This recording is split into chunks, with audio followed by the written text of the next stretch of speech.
Assalamualaikum warahmatullahi wabarakatuh. Waalaikumsalam warahmatullahi wabarakatuh. Puji syukur saya panjatkan kehadirat Allah Subhanahu wa taala yang telah memberikan kita kesehatan sehingga kita dapat berkumpul seperti sekarang ini.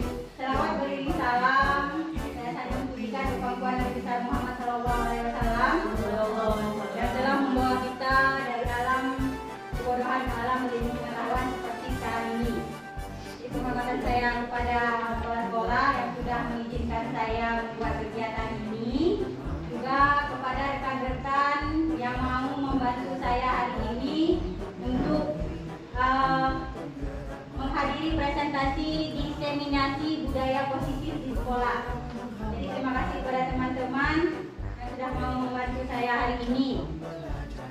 Jadi saya melakukan presentasi ini guna memenuhi tugas di aksi nyata modul 14 budaya positif di pendidikan jalan guru penggerak angkatan 8 ya. Jadi ini saya Agustiana selaku calon guru penggerak angkatan 8 Aceh Utara yang berasal dari SMP Negeri 1 Lubukun. Ini fasilitator kami Bapak Suradio SPD, beliau berasal dari Padang, Sumatera Barat, dan pengajar praktik saya Pak Wan Abri Ahmad yang bertugas di SMA Negeri 1 Lubukun ya. Jadi sebelum kita mulai ke pembahasan budaya positif, kita lihat dulu beberapa pertanyaan ini. Di sini, apakah Bapak Ibu setuju dengan pemberian hukuman dapat mendisiplinkan siswa? Pemberian hadiah dapat meningkatkan prestasi siswa? Bagaimana? Setuju atau tidak Bapak Ibu? Tidak. Tidak. Terus guru harus mampu memberikan solusi untuk setiap siswa yang bermasalah? Setuju atau tidak? Setuju. Terus yang terakhir, guru berperan sebagai teman bagi siswa? Setuju. Kita lanjut ke apa itu budaya positif. Jadi budaya positif adalah perwujudan dari nilai-nilai atau keyakinan universal yang diterapkan di sekolah. Ya, jadi ini ada beberapa konsep inti dari modul budaya positif. Ya, yang pertama ada disiplin positif. Terus ada kebutuhan dasar manusia, ada motivasi perilaku manusia, terus ada posisi kontrol kita sebagai seorang guru, terus ada keyakinan kelas. Nanti akan saya paparkan satu persatu. Yang terakhir ada segitiga restitusi untuk menyelesaikan permasalahan yang terjadi pada siswa. Jadi kita mulai dari perubahan paradigma belajar. Dulu pada saat zaman kolonial Belanda, rakyat itu hanya diajari berhitung, ya, diajari menulis dan membaca seadanya untuk kepentingan Belanda. Sedangkan pendidikan pada zaman sekarang ini itu harus pendidikan yang berpusat pada murid, jadi harus mencapai kebahagiaan lahir batin yang setinggi-tingginya. Terus pendidikan paradigma baru juga pembelajaran yang berorientasi pada penguatan kompetensi dan pengembangan karakter yang sesuai dengan nilai-nilai Pancasila. Ya, juga kita harus membuat pembelajaran yang sesuai dengan kebutuhan dan pengembangan murid sesuai dengan profil pelajar Pancasila.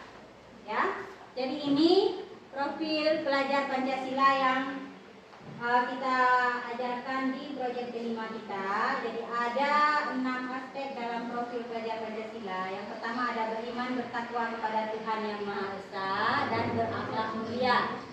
Terus ada berkebinekaan, ada mandiri, ada bergotong royong, ada bernalar kritis, dan yang terakhir ada kreatif. Nah, kita lanjut ke disiplin positif. Ya, disiplin positif ini dalam budaya kita, disiplin adalah tindakan yang dilakukan seseorang pada orang lain untuk mendapatkan kepatuhan. Ya, jadi sebagai pendidik kita biasanya menggunakan disiplin positif untuk menciptakan anak-anak yang memiliki disiplin diri sehingga mereka berperilaku dengan mengacu pada nilai-nilai kebajikan universal dan memiliki motivasi intrinsik bukan ekstrinsik. Ya, jadi disiplin positif juga merupakan salah satu penerapan disiplin diri yang bertujuan untuk menumbuhkan kesadaran anak untuk melakukan sesuatu tanpa hadiah, ancaman maupun hukuman. Jadi lanjut ke kebutuhan dasar manusia. Jadi ada 5 kebutuhan dasar manusia yang mempengaruhi disiplin positif tadi ya. Yang pertama ada bertahan hidup, yang kedua ada kasih sayang dan rasa diterima, yang ketiga ada penguasaan, yang keempat ada kebebasan, yang kelima ada kesenangan. Jadi itu kebutuhan dasar manusia ya, terutama murid kita dalam nanti mereka melaksanakan disiplin positif. Nah, kita lanjut ke motivasi perilaku manusia. Motivasi itu adalah suatu dorongan yang timbul pada diri seseorang secara sadar atau tidak sadar untuk melakukan suatu tindakan dengan tujuan tertentu. Ya, ada 2 jenis motivasi perilaku manusia. Yang pertama berasal dari luar, yang kedua nanti ada yang berasal dari dalam. Jadi kita mulai dari motivasi ekstrinsik. Yang pertama, murid melakukan disiplin diri karena takut dihukum. Itu biasanya kebanyakan murid kita ya. Jadi mereka ternyata disiplin menggunakan seragam itu karena takut dihukum. Terus yang kedua, ada murid yang melakukan disiplin diri karena ingin mendapat hadiah atau pujian. Jadi itu motivasi dari luar, ada juga yang seperti itu. Misalnya gurunya atau wali kelasnya mengiming-imingi, nanti kalau kalian taat peraturan, taat keyakinan kelas kita, nanti kalian ibu kasih ini atau ibu kasih pulpen. Ibu kasih itu salah satu motivasi dari luar yang mempengaruhi siswa kita dalam berdisiplin. Ya, kita lanjut ke motivasi yang berasal dari dalam atau motivasi intrinsik. Ya, yang pertama ada menghargai nilai kebajikan diri sendiri. Yang kedua ada murid melakukan disiplin karena sadar akan nilai-nilai kebajikan. Jadi ini yang harusnya kita terapkan pada siswa kita. Jadi mereka itu harusnya sadar akan disiplin itu penting untuk mereka sendiri.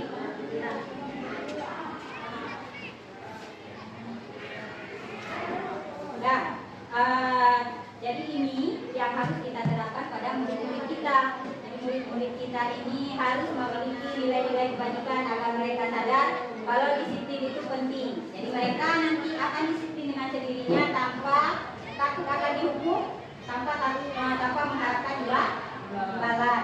Kita lanjut ke konsep disiplin dengan identitas gagal. Jadi ini tadi yang kita bahas, hukuman, penghargaan, dan hadiah. Ya, kalau menurut nilai-nilai kebajikan, memberikan hukuman atau menjanjikan hadiah itu bukan sesuatu yang baik bagi perkembangan peserta didik kita. Ya, kalau hukuman, dampak yang ditimbulkan pertama akan menyakitkan, menyakiti siswa-siswi kita. Terus ada rasa tidak nyaman, ya. Terus terkesan memaksa. Terus juga murid akan merasa takut. Jadi murid kita akan merasa takut terhadap hukuman. Jadi cenderung murid menyembunyikan kesalahan yang dilakukan. Yang terakhir, murid menjadi rendah diri. Terus efek dari penghargaan atau hadiah. Yang pertama dulu merusak hubungan karena sifat iri, ya. Jadi kenapa hadiah itu dianggap tidak baik? Karena misalnya temannya dapat hadiah, saya kok nggak dapat, ini kok dia dapat, kan seperti itu. Jadi menimbulkan rasa sifat iri kepada siswa. Terus bisa mematikan kreativitas. Jadi mereka menganggap, alah, palingan nanti yang dapat hadiah yang itu saja. Nanti saya mau sajalah buat apa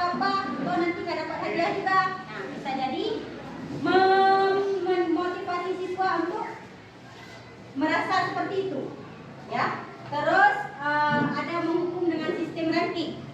Ini biasanya akan kita ada membuat rankingan di lokal. Sebenarnya itu berdampak tidak baik. Biasanya kalau misalnya kita membuat rankingan, anak-anak akan merasa yang tidak mendapat ranking merasa rendah diri, sama seperti tadi. Kok saya nggak dapat ranking ya? Seperti itu. Karena itu di kurikulum merdeka kita tidak ada perankingan, ya. Di kurikulum merdeka tidak diizinkan untuk membuat perankingan. Terus yang terakhir, merampas hak menghargai dirinya. Jadi karena tadi merasa rendah diri, jadi peserta didik atau murid kita itu cenderung kurang menghargai dirinya sendiri. Kita lanjut ke konsep disiplin dengan identitas sukses, ya. Jadi daripada menerapkan hukuman atau pemberian hadiah, lebih baik kita buat konsekuensi dan restitusi, ya. Jadi segala sesuatu, kalau misalnya nanti ibu di kelas ada masuk itu membuat kesepakatan kelas atau keyakinan kelas, jadi buatlah konsekuensi. Jadi kalau anak ada melakukan kesalahan, jadi tidak kita hukum, tapi kita jelaskan konsekuensinya. Jadi dampak dari konsekuensi itu, yang pertama ada penguatan jangka pendek, ya. Terus ada perlu memonitoring berkelanjutan. Jadi nanti itu akan berkelanjutan. Terus ada stimulus respon. Terus ada murid menghormati peraturan. Terus ada juga kehilangan waktu untuk merenungi kesalahan. Jadi agar tidak bernilai negatif, konsekuensi yang kita buat juga harus bernilai kebajikan seperti yang kita bahas tadi. Jadi gunakan konsekuensinya itu dalam bentuk hal positif. Misalnya kalau kamu melanggar yang ini, nanti kamu konsekuensinya akan seperti ini, gitu. Terus ada restitusi. Restitusi ini biasanya digunakan untuk menyelesaikan permasalahan yang terjadi antar siswa, ya. Itu biasanya nanti dampaknya murid akan bertanggung jawab atas perilakunya. Terus biasanya restitusi dia itu fokus pada pemecahan masalah jangka panjang. Terus juga efeknya murid akan menghormati dirinya dan orang lain. Terus murid juga akan bersemangat untuk memperbaiki kesalahannya, ya. Jadi apa itu restitusi? Jadi buat teman-teman yang belum tahu, restitusi ini sangat bagus dalam penyelesaian masalah terhadap siswa, terutama buat wali kelas. Ya, jadi restitusi ini adalah proses menciptakan kondisi bagi murid untuk memperbaiki kesalahan mereka dan bisa kembali pada kelompok mereka dengan karakter yang lebih kuat. Jadi alih-alih misalnya kita sebagai wali kelas, kalau ada siswa yang bermasalah kan biasa kita panggil. Di restitusi juga kita panggil, tapi penyelesaiannya ada beberapa tahapan, ya. Di sini saya akan menampilkan salah satu contoh restitusi yang saya buat. Ini sebagai contoh, ya, dalam menyelesaikan siswa yang membuat masalah.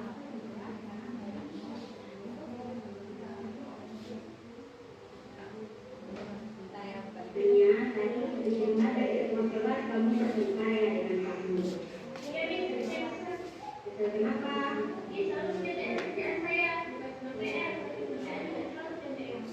Begitu.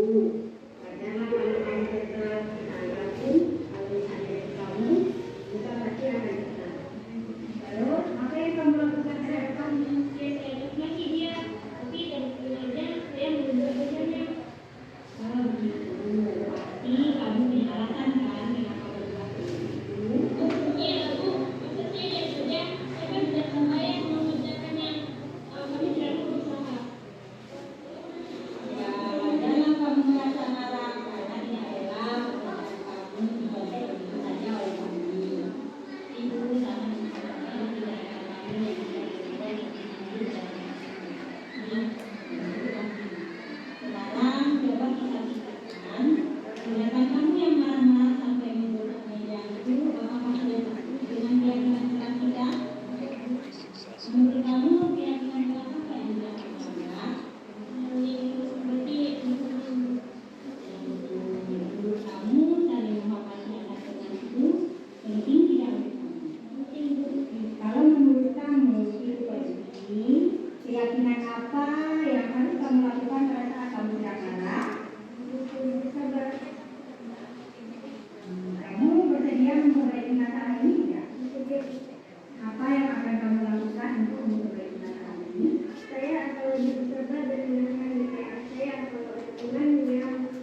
satu contoh penerapan restitusi dalam menyelesaikan masalah, ya. Memang itu hanya skenario. Jadi itu sebagai contoh. Kalau misalnya nanti di antara rekan-rekan ada yang ingin menggunakan segitiga restitusi dalam menyelesaikan masalah antar siswa, ya. Jadi ini dia ciri-ciri restitusi. Jadi restitusi ini akan menguatkan pada fokus dan solusi. Terus di restitusi juga kita tidak diajarkan untuk menebus kesalahan, tapi siswanya diajarkan belajar dari kesalahan sehingga nanti siswanya tidak mengulangi kesalahan yang sudah dibuat. Terus ada mencari kebutuhan dasar yang mendasari tindakan. Terus tawaran bukan paksaan. Jadi nanti kita tidak menawarkan hukuman kepada siswanya, tapi untuk memperbaiki hubungan, misalnya sudah dekat dengan hukumannya, jadi kita perbaiki. Terus di sini ada beberapa perbedaan antara hukuman, konsekuensi, dan restitusi.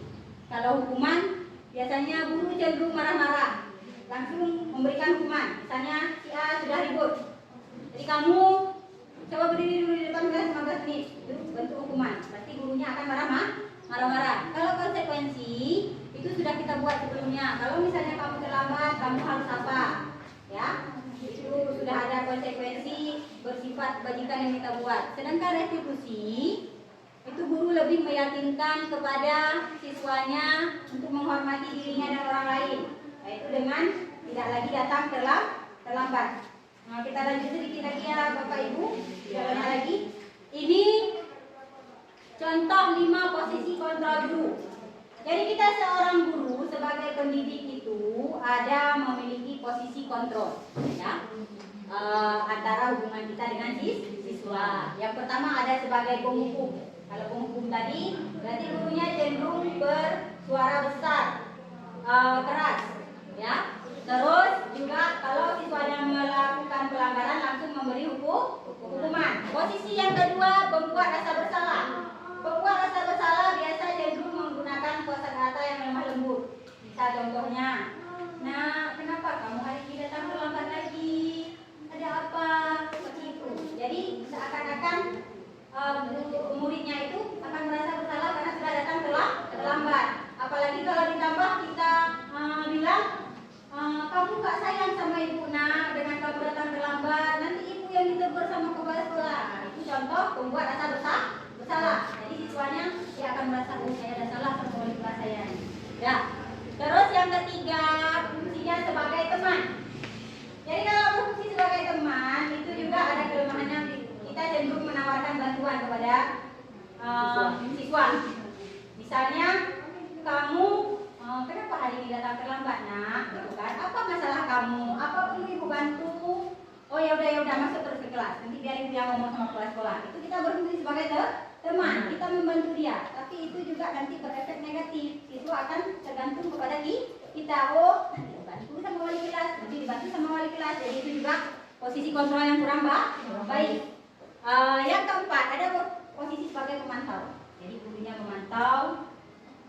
Terus gurunya juga melihat, oh siswa ini datang terlambat, dipanggil, kenapa kamu nak datang terlambat, apa permasalahannya, di mana kamu tinggal. Jadi cenderung menanyakan sebab akibat kenapa dia terlambat, ya. Nanti ujung-ujungnya juga kurang baik karena tidak ada solusi. Yang terakhir berfungsi sebagai manajer. Kalau sebagai manajer berarti kita ini lebih mengarah ke restitusi tadi. Jadi setelah kita tanya kepada anak tersebut, kenapa dia terlambat, apa permasalahannya, nanti kita tanyakan keyakinan kelasnya, apa yang sudah dia langgar, nanti kita berikan pilihan konsekuensi yang harus mereka kerjakan agar mereka tidak lagi datang terlambat. Jadi dari semua posisi kontrol ini yang paling baik adalah manajer. Karena di situ selain kita menanyakan sebab akibat, nanti kita menangani siswanya, kita berikan dia solusi sehingga masalahnya terselesaikan. Jadi kalau misalnya ibu mau menerapkan disiplin positif di kelas, bisa dimulai dengan keyakinan kelas. Ya, ini siapa saja boleh membuat, guru maupun boleh. Jadi ada kesepakatan yang berupa keyakinan kelas antara kita dan siswa. Misalnya seperti yang sudah saya buat itu selalu menjaga kebersihan kelas, itu kemarin di kelas 24 ya, terus mengumpulkan tugas tepat waktu. Nah, selain kita buat keyakinan kelas, kita juga buat konsekuensinya. Jadi kalau anak-anak melanggar, apa konsekuensinya? Apakah kamu nanti harus bernyanyi, harus bercerita? Usahakan konsekuensinya itu tidak berupa hukuman, tidak berupa hukuman, tapi dia berupa nilai-nilai kebajikan yang lebih merangsang siswa untuk menerapkan disiplin positif. Boleh juga misalnya suruh hafal ayat ya. Itu contoh pembuatan keyakinan kelas yang sudah saya lakukan. Terus ini ada tahapan dalam restitusi tadi. Tadi sudah saya putarkan contoh penerapan restitusi di kelas. Jadi dia ada 3 tahapan. Kalau di restitusi itu tahapan yang pertama itu ada menstabilkan identitas. Jadi kita tanyakan dulu apa kesalahan siswa tersebut. Terus validasi tindakan yang salah. Terus kesalahan apa yang dia lakukan. Terus kenapa dia melakukan kesalahan tersebut. Sama yang terakhir menanyakan keyakinan. Jadi keyakinan yang sudah kita buat tadi kita tanya sama anak-anak, keyakinan mana yang sudah kamu langgar. Jadi nanti balik lagi ke solusi dari pemecahan masalah yang dibuat. Jadi begitu saja Ibu penerapan budaya positif di sekolah ya. Saya minta maaf jika ada kesalahan, bukan berarti saya berdiri di depan Bapak Ibu ini berarti saya sudah hebat, tidak. Jadi kita belajar sama-sama, kita sharing ilmu. Jadi saya membagikan yang sudah Ibu tahu dan Ibu kalau misalnya lebih tahu daripada saya nanti boleh juga memberikan kritik dan saran kepada saya. Jadi terima kasih atas perhatiannya Bapak Ibu. Sekian, Assalamualaikum warahmatullahi wabarakatuh. Waalaikumsalam.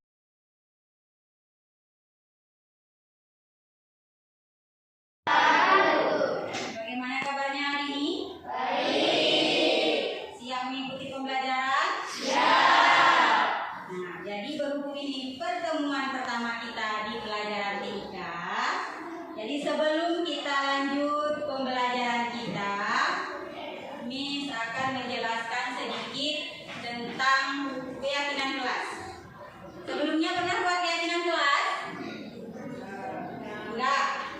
Jadi mulai hari ini kita buat keyakinan kelas agar selama pembelajaran kita bisa berlangsung dengan aman, tertib dan nyaman. Ngerti maksudnya kan? Ada yang tahu apa itu keyakinan kelas? Ada yang tahu? Ya.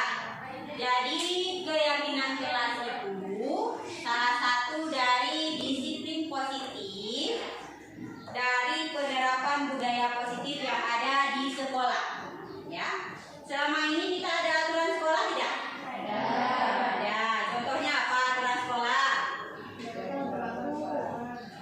Apa?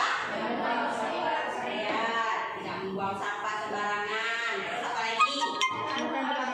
Datang tepat waktu.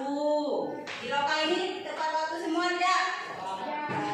Ada yang terlambat? Ada. Pagi siapa yang terlambat? Jaki. Selain Jaki? Usahakan Jaki tidak boleh terlambat lagi ya. Diusahakan jangan terlambat. Kalau misalnya kamu susah gerak cepat, ya. Nanti waktunya yang lebih diperbesar. Oh, kalau berangkatnya jam 7 kurang masih terlambat, berangkat setengah 7. Bisa kan? Seperti itu kan? Jadi kita lanjut ke pembuatan keyakinan kelas. Ini pembuatan keyakinan kelas ini penting buat kalian juga untuk melatih disiplin kalian. Jadi kepentingannya itu tidak berlangsung untuk saat ini juga, untuk saat ini saja, ya. Jadi nanti keyakinan kelas ini akan terus berkesinambungan dan melatih kalian untuk membiasakan disiplin. Nah, karena kalian sudah tahu apa-apa saja aturan sekolah itu, jadi keyakinan kelas nanti kita buat dari peraturan sekolah yang ada. Tapi berbeda ya. Kalau keyakinan kelas dia lebih mengarah ke hal-hal positif, lebih mengarah kepada nilai-nilai kebajikan. Kalian tahu profil pelajar Pancasila kan?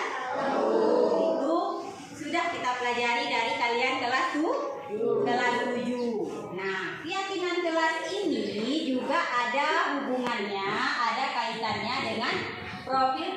Pancasila, ya. Ada yang masih ingat P5-nya apa saja? Ingat? Yang pertama apa? Beriman dan bertakwa kepada Tuhan Yang Maha Esa. Terus yang kedua apa? Berakhlak mulia.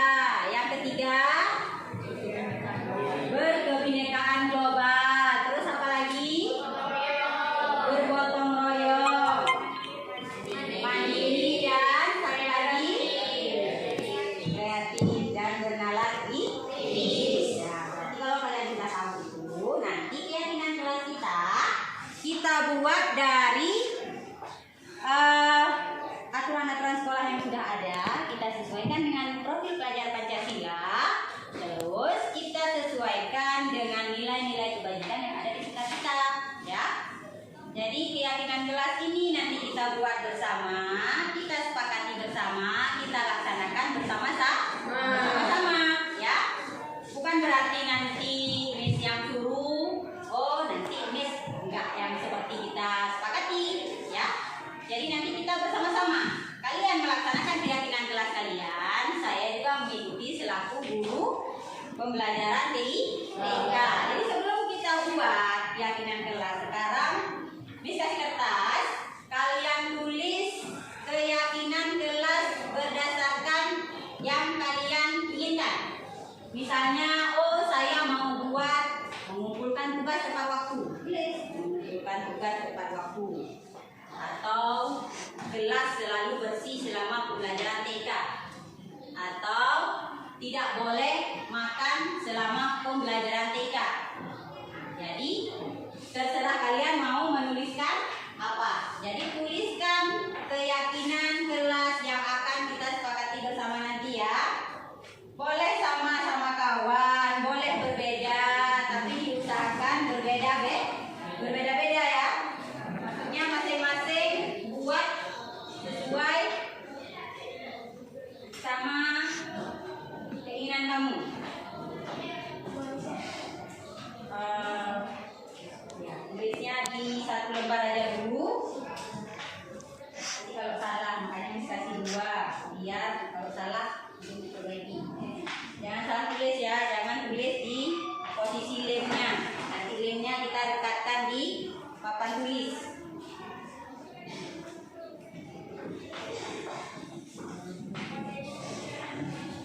Tulis apa saja, ya, sesuai keinginan kalian. Oh, kalian tidak mau selama pembelajaran itu libur, berarti kalian harus buat nanti keyakinan kelasnya tidak boleh berisi saat menjelaskan. Nah, seperti itu. Jadi buat sesuai keinginan masing-masing. Ditulis saja, ya, kalimatnya boleh secara singkat, boleh panjang. Masing-masing tulis sendiri, tidak usah tulis nama. Tulis saja keyakinan kelas yang ingin kita buat bersama.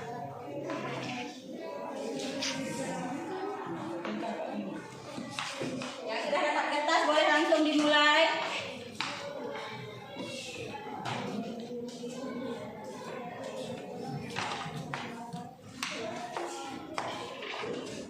Atau kalau kamu merasa misalnya di kelas kamu ini ada kawan yang suka mengejek, kamu tidak suka diejek, buat di situ.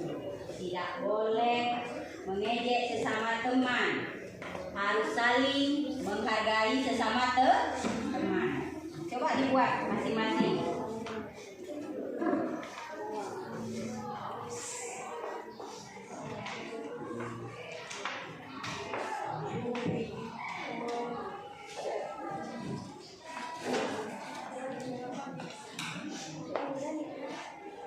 Kita mana pulpen? Ada pulpen kamu? Oh, kan pulpen. Terus dari maunya apa?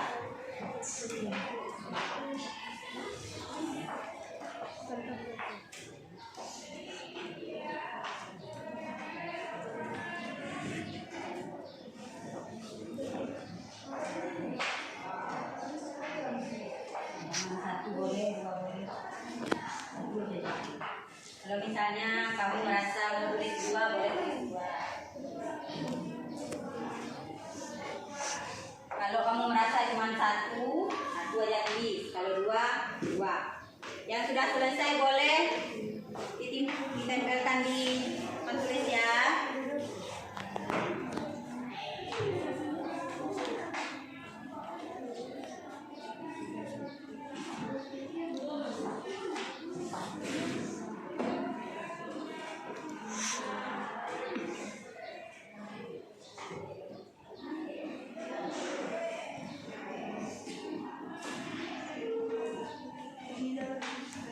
Bisa mulai ditempelkan di sini. Yang sudah siap boleh langsung ke depan ditempelkan di sini.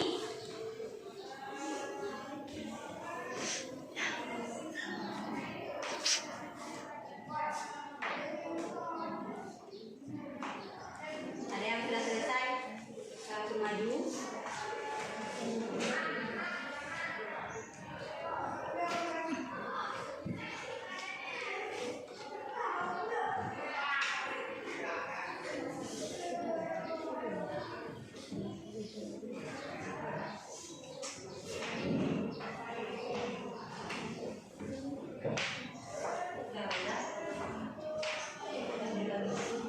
Kalau sudah maju terus tempel sini sampingnya nanti ke bawah. Sudah Naila? Kalau sudah tempel terus. Ini ya.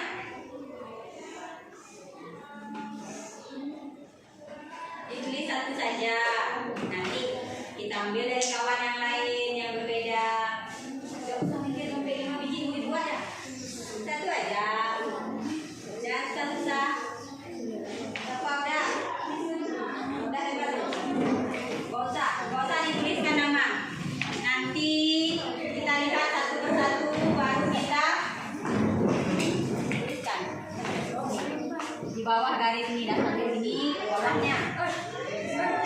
Masing-masing tempelnya sendiri. Kalau sudah duduk. Ya tidak.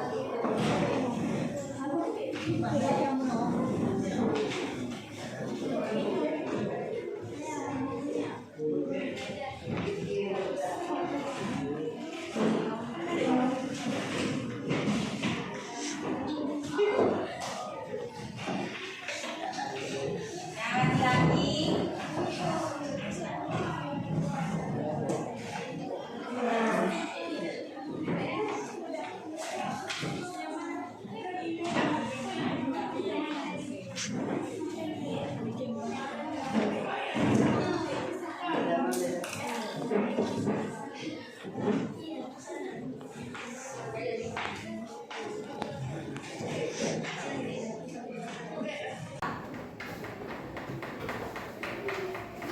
Tidak boleh memasukkan sepatu ke dalam kandungan sedang pikir di dalam kelas. ya tidak boleh memasukkan sepatu jika teman-teman sedang piket di kelas.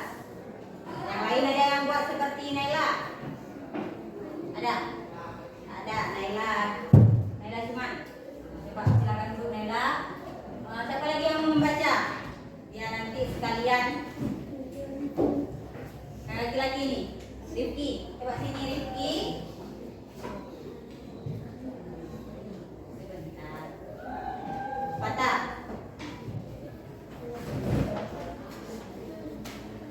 Coba Patah baca yang Patah tulis tadi apa? Saya maunya waktu belajar TK tidak boleh berisik. Ya, tidak boleh berisik saat pembelajaran TK. Silakan Bu.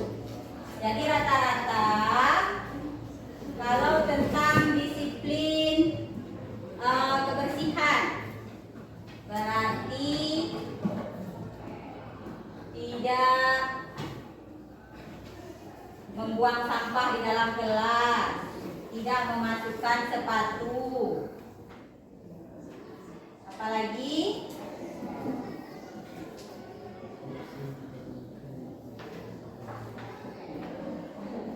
tidak selalu menugaskan tiket. Ya, itu ada hubungannya sama kebersihan ya. Jadi yang pertama kita buat dulu tentang kebersihan. Seperti apa kalimat yang baiknya? buat. Ada. Tidak boleh buang sampah, tidak boleh masukkan sepatu. Yang piket harus selalu membersihkan sampah. Kalau kita rampungkan ketiga itu, kita tulisnya apa? Ada? Selalu menjaga, ya, selalu menjaga kebersihan kelas. Kebersihan kelas. Setuju? Setuju. Terus itu sudah tentang disiplin itu, tentang disiplin waktu. Tidak boleh terlambat, kumpul tugas tepat waktu. Itu sama, berkesinambungan. Semua soal waktu. Seperti apa kita buatnya?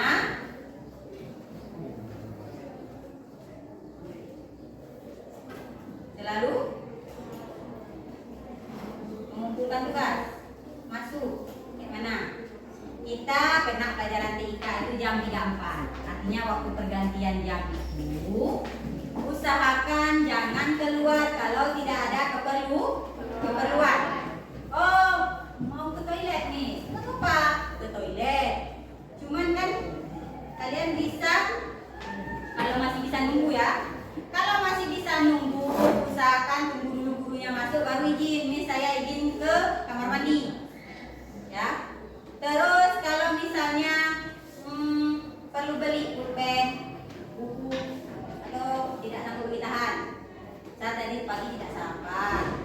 Oh, perlu beli makanan, Miss. Jadi mesti ke kantin karena tidak sanggup tahan. Karena tadi tidak sarapan. Boleh. Tapi kamu juga harus mengatur waktunya. Jadi berapa toleransi waktu yang kita berikan untuk terlambat masuk ke kelas saat pelajaran TIK? Berapa? 5 menit? 10 menit? 8 menit? Atau 7 menit?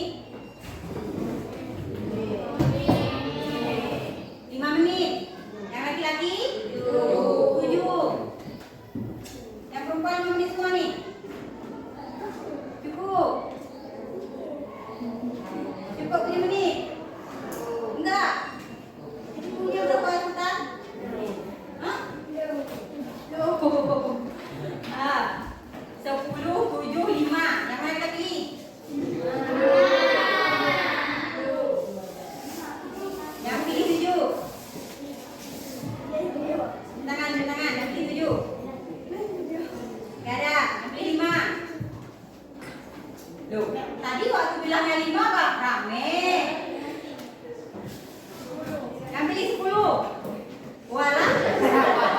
Walah nanti. Oke, kita sepakati toleransi keterlambatan 10 menit. Keterlambatan 10 menit.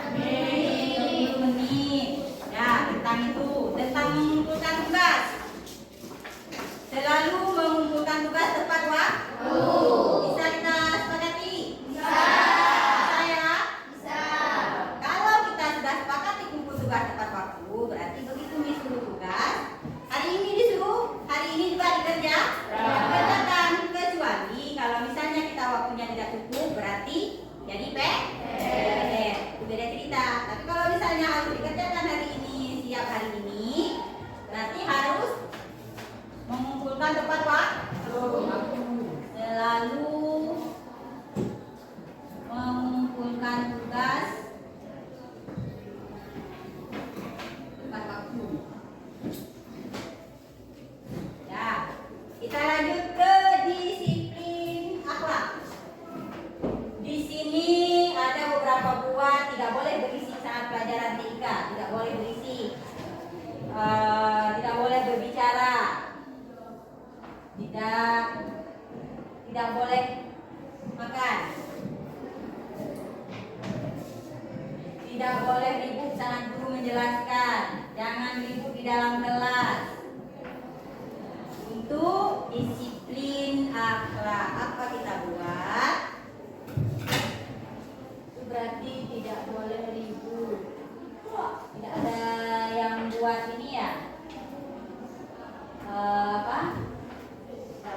saling mengejek. Tidak ada yang buat. Tidak mengejek, udah ada nih. Tidak mengejek, saling menghargai satu sama lain. Jadi tidak berisik saat guru menjelaskan, tidak mengejek sesama teman, itu tergolong dalam disiplin etika tingkah laku kalian. Jadi kalimat kebajikan apa yang kita buat biar kita sepakati agar tidak berisik. Artinya kalau tidak berisik, kamu harus menghargai guru di depan. Tidak mengejek, harus menghargai sesama teman. Jadi seperti apa kalimatnya kita buat? Saling menghargai, saling menghargai, saling menghargai.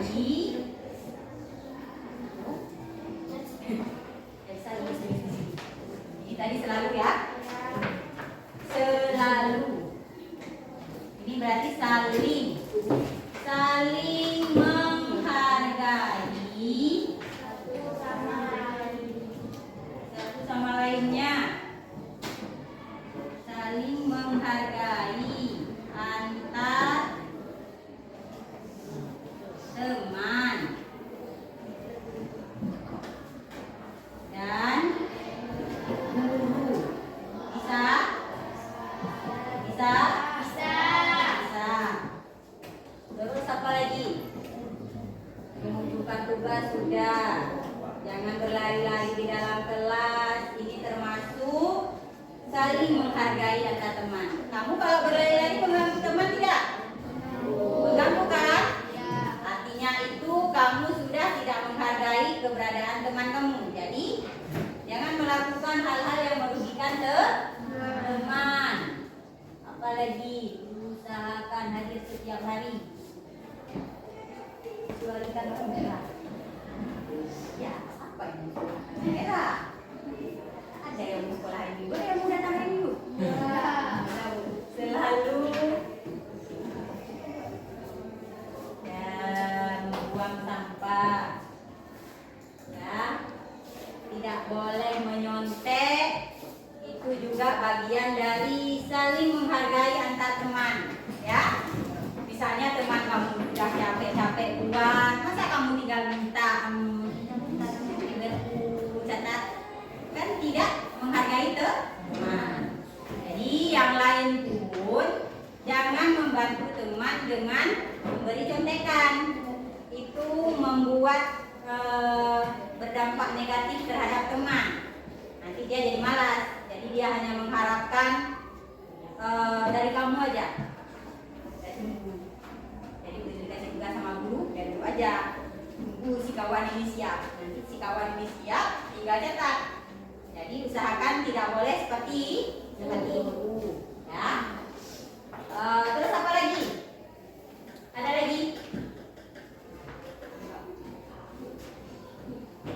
Ada lagi yang menurut kalian harus kita buat di keyakinan kelas agar pembelajaran kita nanti berlangsung secara positif?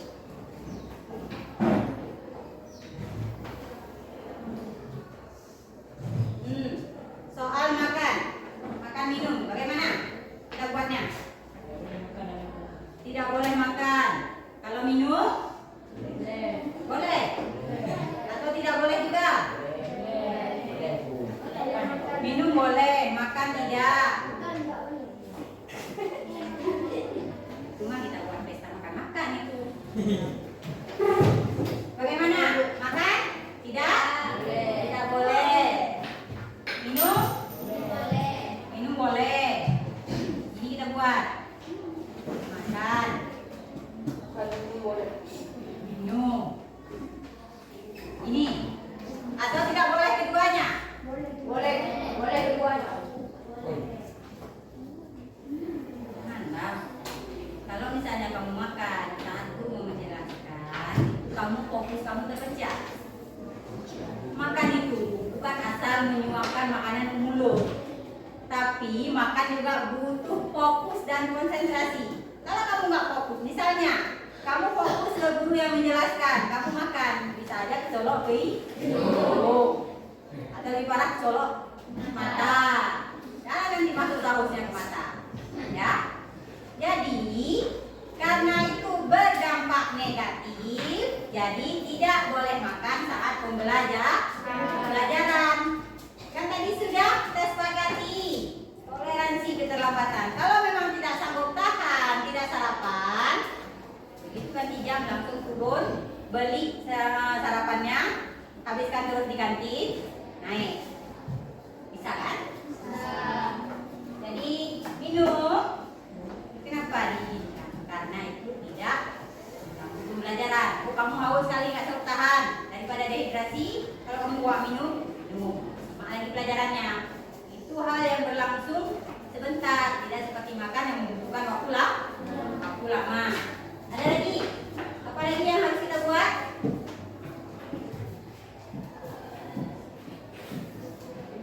Tidak. Sepertinya semua yang kalian buat sudah kita masukkan kemari. Ada lagi? Tidak?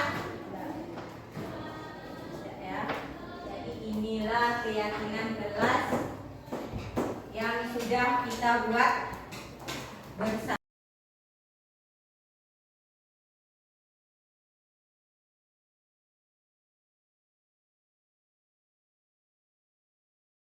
Tadi Ibu dengar dari ketua kelas kamu bertengkar ya dengan Pak Mu. Iya Miss, tadi saya kesal. Kesel kenapa?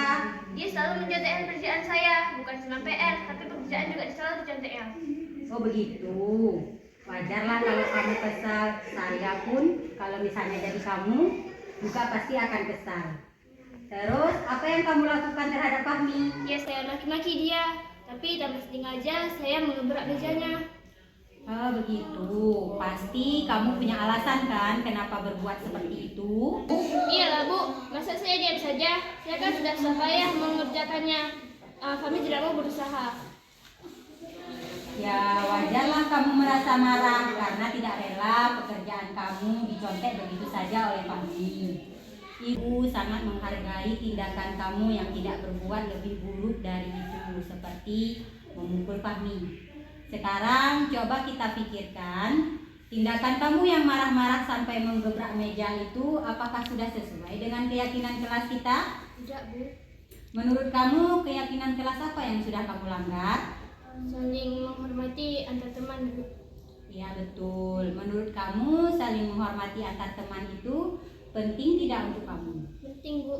Kalau menurut kamu itu penting, keyakinan apa yang harus kamu lakukan pada saat kamu sedang marah? Harus lebih bersabar. Kamu bersedia memperbaiki masalah ini tidak? Bersedia Bu.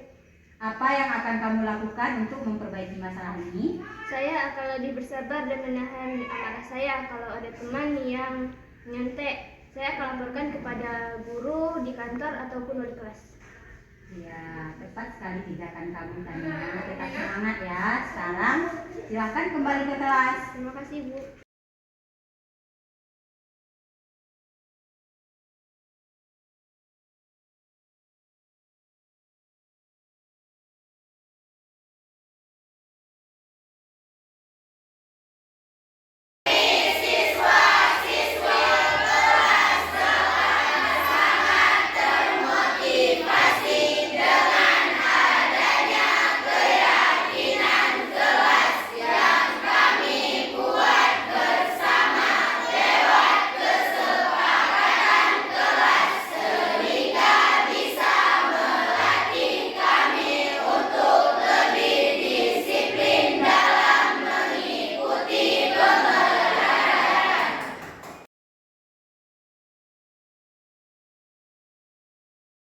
Assalamualaikum warahmatullahi wabarakatuh. Nama saya Tiara Fatania dari kelas 81. Saya senang sekali diajak diskusi dengan Ibu Guru untuk mendapat mengendalikan diri dari amarah terhadap perilaku teman sekelas saya. Saya harus belajar untuk lebih dapat bersabar dengan menghormati teman-teman saya.